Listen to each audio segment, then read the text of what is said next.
So for anyone who doesn't know, this channel is really just an informal space where I just share like random thoughts, basically, without trying to present very argumentative and like properly constructed essay video. The most that I'm trying to do is like expose the viewer to maybe some ideas that they are unfamiliar with, maybe inspire some thoughts. If you disagree with me, if you think that I'm wrong about something, then you should make a comment about it, and we can get into it.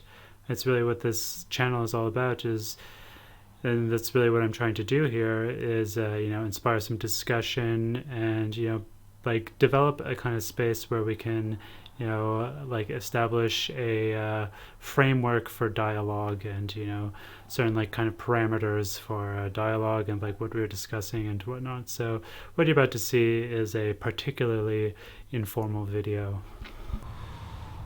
So even though I personally identify as a Maoist, I have been reading a lot of left communist and specifically communisation theory literature because I produce a podcast where I'm working through the corpus of the Endnotes Collective, which is it's pretty interesting stuff. I mean, it hasn't really convinced me to change my nominal affiliation to one sect over another, but within communisation theory you have a lot of emphasis placed on the idea of ontology. Ontology is that domain of philosophy that pertains to being. I think Kierkegaard phrased it really well when he said that being is always on its way to becoming. So you have the concept of being, and with it comes the concept of becoming in time. Being, like anything that exists in the world, is always changing through time. Like being and ontology have a very particular relationship to time, especially in the materialist framework. If you're an idealist, you can say, like Plato, that there's some kind of form that exists outside of the material realm, and that is how you can conceive of being. That is generally how idealists conceive of being, but this is a materialist channel, so the way that we understand being is as something that exists in the real world, in the physical world. It exists as matter, and as such it is always changing over the course of time. The way that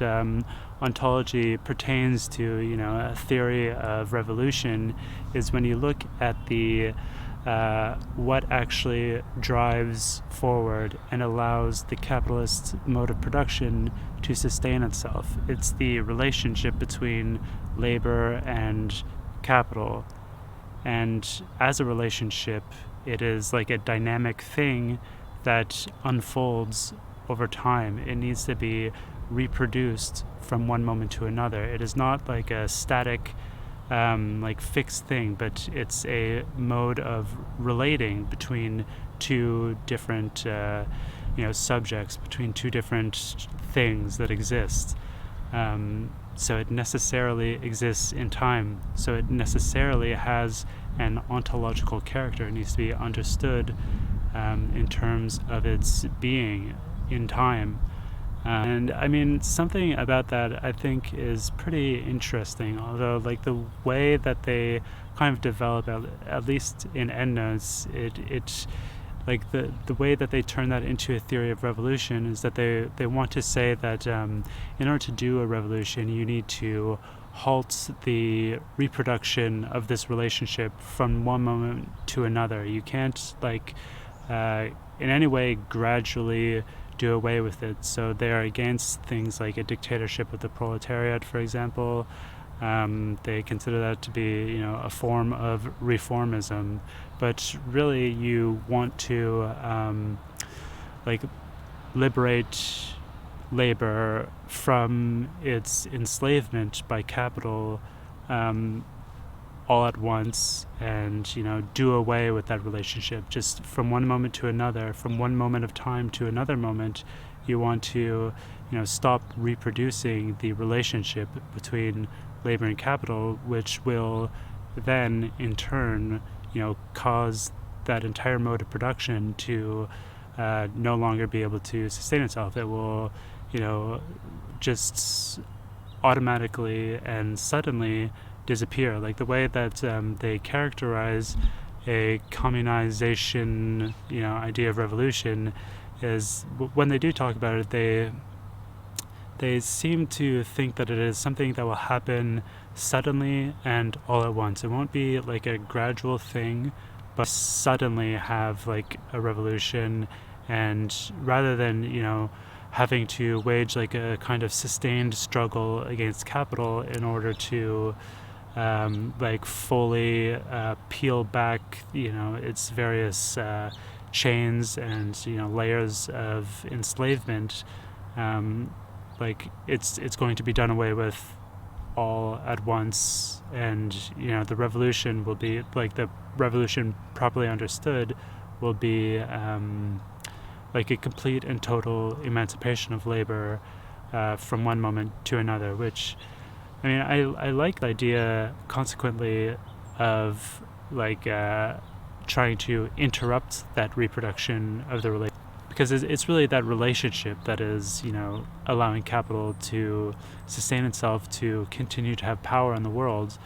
But the idea of like halting that relationship and thereby like undoing capital is pretty interesting. But like something about the whole, and I understand how it follows then that the revolution would be like a kind of sudden and immediate thing where like you're like there's no like half measures. The revolution would be, again, the revolution properly understood would be like a complete undoing of the mode of production from one moment to another. Like I understand how that follows, but something about it seems a bit idealist to me. Like I'm still